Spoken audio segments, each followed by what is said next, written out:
Hi friends, welcome back. எல்லோரும் எப்படி இருக்கீங்க? இன்றைக்கி ஒரு குட்டி ஈவினிங் விளாக் தான் பார்க்க போகிறீங்க. மண்டே ஈவினிங் நம்ம கோயிலில் லைட் போட்டு வரலான்னு சொல்லிட்டு போயிருந்தோம். எப்போவும் என் ஹஸ்பண்ட் தான் போய் லைட் போடுவாங்க. இன்றைக்கி நானும் வந்து கூட போயிருந்தேன். சரி, அப்படியே லைட் போட்டுட்டு கோவிலுக்கு பக்கத்தில் வந்து கொய்யா மரம், மாமரம், முருங்கை மரம் அதெல்லாம் இருக்குது. ஸோ அதில் ஏதாவது பழம் இருக்கா அப்படின்னு சொல்லிட்டு என் ஹஸ்பண்ட் பார்த்தாங்க. ரொம்ப ஹைட்டில் ஒரே ஒரு பழமும் ஒரு பெரிய காயும் மட்டும் இருந்தது. மற்றது எல்லாமே பிஞ்சாகவும் இன்னும் காய் வந்து கொஞ்சம் பெருசாகணும் அந்த சுச்சுவேஷனில் தான் இருந்தது. ஸோ அந்த பழுத்திருந்த ஒரு பழமும் பெருசாக இருந்த ஒரு காயை மட்டும் பறித்து என் கையில் கொடுத்தாங்க. மேக்ஸிமம் ஒரு காய் வந்து கொஞ்சம் பழுக்க போகுதுனாலே அணில் வந்து அதை கடித்து சாப்பிட்டு கீழே தள்ளி விட்டுறது. ஸோ ஃபுல்லாக மண்ணாயிடுது. அதுங்களுக்கு போக தான் நமக்கு மிச்சம் கிடைக்கிது. ஸோ அதுக்கப்புறம் மாமரத்துலேயும் எதுவும் இன்னும் காய்க்கலை.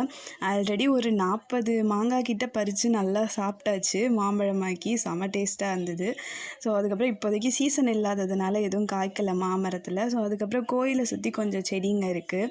தக்காளி செடி, கத்திரி செடி, அப்புறம் வெத்தலை வந்து இப்போ தான் கொஞ்சமாக வளருது. வெத்தலை செம காரமாக இருந்தது. லாஸ்ட்டாக பூஜை பண்ணப்போ நம்ம கொடியிலேருந்து வெத்தலை பறித்து தான் வந்து பூஜைக்கு வச்சுருந்தோம். நல்லா சூப்பராக நல்லா பெருசாக வந்திருந்தது.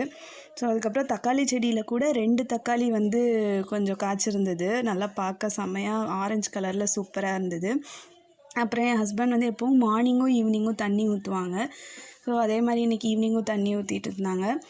கத்திரிக்காய் இதில் 2 பூ வந்து விட்டுருக்கு. ஸோ இனிமேல் தான் வந்து அதுவும் காய்க்கும். என்ன தான் நம்ம கடையில் 100, 200ன்னு காசு கொடுத்து வாங்கி பழம் காயெலாம் சாப்பிட்டாலும் நம்மளே செடி வச்சு மரம் வச்சு அதில் ஒன்றே ஒன்று வந்தால் கூட நமக்கு அவ்வளோ சந்தோஷமாக இருக்குது அதை சாப்பிடும்போது.